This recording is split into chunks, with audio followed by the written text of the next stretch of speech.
shiko, po kjo është sfida edhe bin këto raste, pastaj ne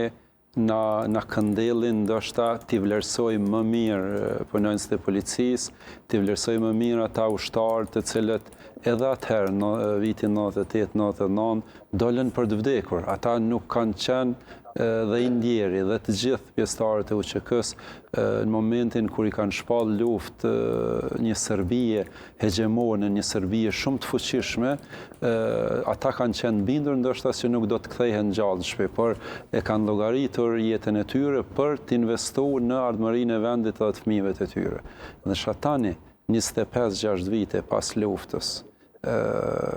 të vritet në derë të shtëpisë duke u kthy tek familja vet, vërtet është e papranueshme dhe dhimbje dyfisht kur dikush edhe ka pshtu nga një makineri gjenocidiale e Serbisë, ndërsa vritet nga dikush që ndoshta për interesa banale. Pra vërtet nuk di njeri si t'i vendosë emër kësaj situate, është e dhimbshme dhe dorasi duhet që të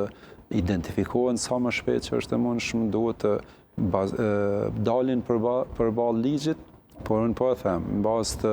deklarimeve të prokurorit të shtetit, i cili pavarësisht nuk e specifikoi moshën sepse nuk kemi të identifikuar autor, por teoritë që ishin dy të rinj aludohet në të mitur.